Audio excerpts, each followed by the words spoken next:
wild. We mentioned Jonathan Kasdan, one of the screenwriters earlier. He recently said that Lando is pansexual, as you may have seen. Were you aware of this when you were filming? Yeah, I didn't hear that. Did you know that? Yeah. I didn't know he said that. How can you not be pansexual in space? There's so many things. There's so many things to have sex with. It's like, I'm serious. Like, I didn't think that was that weird. He's like coming on to everybody. I mean, yeah, whatever. You know, when you say stunts, colloquialism and slang expression, if you say because of a lot of stunts I've done in the past, I have a sore back. For us, that means, stunts, meaning a lot of the women you've been with. Just to let you know, you might want to rephrase that. Oh, gosh. There's always that possibility, I guess. Ow. But I'm talking about movies. You talking about movies. Okay, I'm just wondering, just for clarity. I've been celibate for a minute. Like how long? I don't know. What was the last time? Probably about 4 months. That's not that. That's not. For me, it is. For me, it's a very long time. You never embraced the whole sex symbol, Mr. Colt 45. You never embraced all of that? And ladies threw a lot of panties your way, Billy D. Williams. I didn't want to say that part. You didn't pick up any of those panties? Yeah, like you didn't embrace it?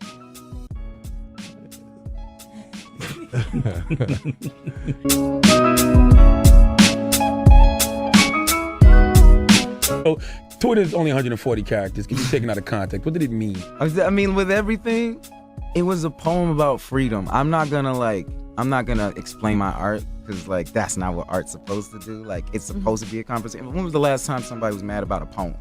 I did that. I did that. You're a painter. Yeah, right. You like to capture what you see, and you have to kind of stand back to do the painting. And as an actor, you do that. You right. You train you want to look. And there is a self-portrait of you in the Smithsonian Institute. Yes. How does that, National how do you get a Portrait Gallery. Self-portrait in the old Smithsonian? Well, this Dr. Fritz Dagiar had seen a painting, a self-portrait I did when I was 19, which my mother owns. And just fell in love with it and tracked me down and asked me to do one that was more current. And it's in the Smithsonian Institute. Mm-hmm. I'm very, very honored.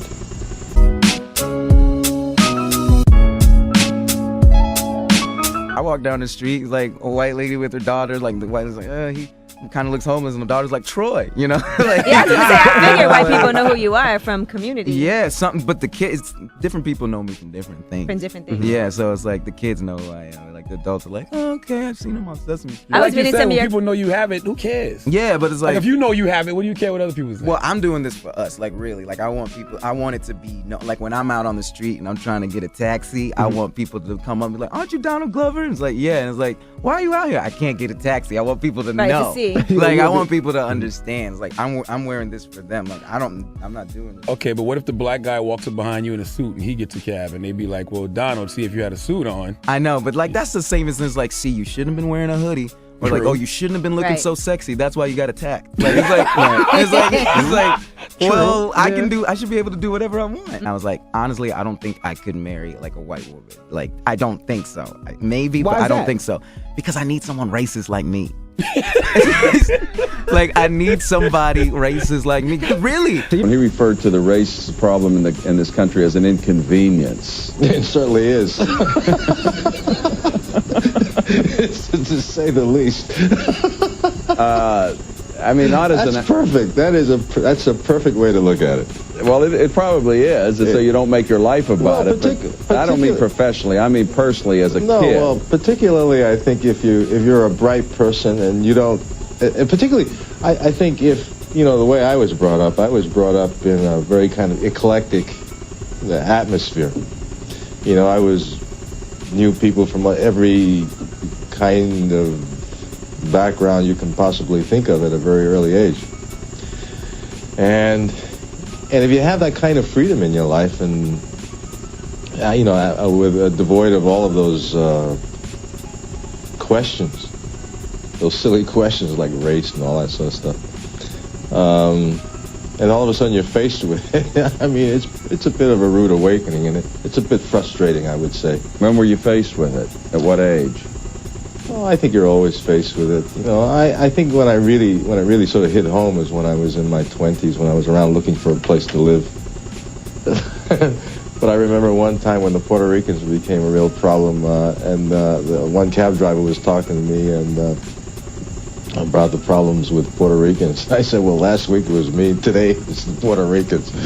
You know, but you know, listen, we all complain. Everybody's prejudiced. Right. We're all prejudiced about one thing or another. I was talking.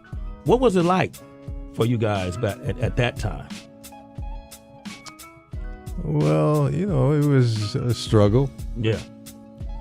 You know, when you're a product of a point of view, which is, I always call the European Western value system, everything outside of that becomes, you know, secondary. Yeah. So you're always cognizant of that. You always realize that. But if you have faith, and if you have a faith in what you do and what you can present, I guess, as an individual. Yeah. And I always emphasize the individual. Then I think you can persevere and probably get your message through in some kind of way. That poem's about freedom. I do want to be big and white. I want to be like Will Smith is big and white. But why is white the bar? Because like, why we just can't be black and great? Or just human and great?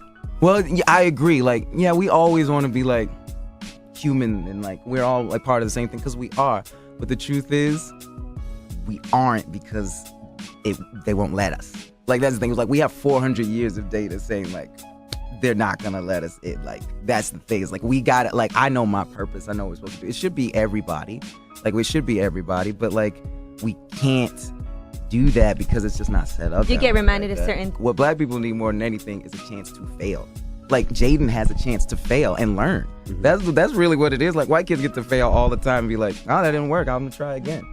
I've never had a chance to fail. That's why I'm exceptional. That's why we are exceptional. Well, we failed. I failed. I failed in life. I've been to jail. Failed? Look at you. Failed classes. You're amazing. Yeah, Look what you're doing. You got fired. Yes, I've been fired 4 times from radio. I've gotten plenty of chances to fail. That's why I succeed. Right. You learn from your failures. Absolutely. Right. Everyone does. But how many chances do you really get? Like, I've gotten a lot, my brother. He's freer than all of us. Like, and I'm not trying to say like that's what we should aspire to be. I'm saying like my job right now is to make sure that other kids, like little black kids, like feel like they can do whatever they want. Because I still feel like I can't. But you can't say that and then say it's 400 years of systematic oppression that shows we can't do that. No, I'm just saying it's gonna get worse before it gets better. They won't let us. Like, that's the thing. It's like we have 400 years of data saying like they're not gonna let us. Like, that's the thing. It's like, you can't say that and then say it's 400 years of systematic oppression that shows we can't do that. It's the one and only Digo Double G. Yeah. You disappeared for a while, and one of your explanations was that you felt a hostility creeping into you. You said it was a time when I became hostile. Why? Well, I think when you're very young and you're confronted with an awful lot of things, things keep coming at you, it's very difficult to deal with those things, you're not prepared for it. And at that time, a lot of wonderful things were happening in my life. I mean, they even voted me one of the most promising young men of Manhattan. I think it was Holiday Magazine. And then all of a sudden, everything went this way. And I didn't understand. And, of course, you suddenly realize more and more that you're different because you're not part of the European Western value system. And it becomes rather frustrating and difficult for you. So I think that contributed to a kind of hostility that was creeping into my brain, my heart, my system. And that's when I embraced Eastern philosophy, European Western philosophy.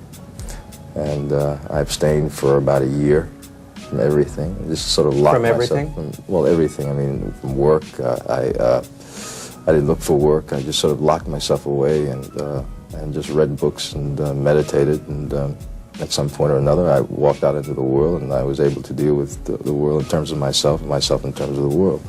I mean, there was a balance there. But tell me how you dealt with the responsibility or the burden of finding yourself after a series of terrifically successful films like Lady Sings the Blues, Mahogany, of being called in the entertainment industry the Black Clark Gable?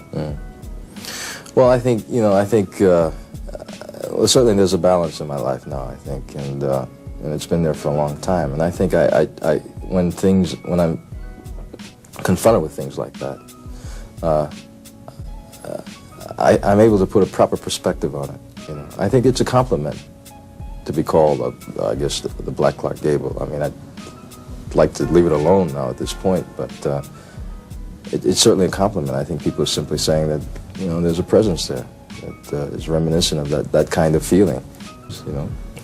But it's very difficult, as I said before, when you're a part of the whole European Western point of view. You know, here you all of a sudden you're like an alien being. All of a sudden you're asking to be a part of the whole system, the whole feeling. You have to raise the consciousness of people. That's a very difficult thing to do. Were you trying to do that with your painting? I'm trying to do that with my painting. I'm trying to do it with my work. You know, that's why I try to choose roles that are devoid of all of the usual cliche stereotype you know, issues. Are you telling us that Lando in The Empire Strikes Back is devoid of those things? Yeah, he's not part of that. He's beyond that. The thing is, like, I'm not talking to Charlamagne's. I'm not talking to, like, older black dudes. I'm really talking to young white kids, because guess what? They got the power. Really, they're the ones who change it. Stop giving all white people all the power. They have it already. No. They have it already. No. We influence the culture. We influence them. I'm telling them, like, they listen to my raps. If They we come up to influence me them, how do they have the power? because they take ownership of it. Oh, stop it, man. They No. do. I feel over the past few weeks, they've had all of these white privilege conversations, whether it's the truth about white privilege, what is white privilege. I really think they're doing that to either reinforce fears and prejudices that certain people already have, or to plant the seeds that some people never had in them at all. Making them say, hey, it is white privilege, you're not as good as white people, you should have an inferiority complex. I really feel that way, man. The rhetoric I'm hearing from people now, even with you sitting there speaking, makes me feel that way. Well, see, that's heavy. Like, that's really heavy. The thing is, I consider myself racist. I do. I'm able to put a proper perspective on it. Because I need someone racist like me. And I always emphasize individual. See, that's heavy. Like, that's really heavy. The thing is, it's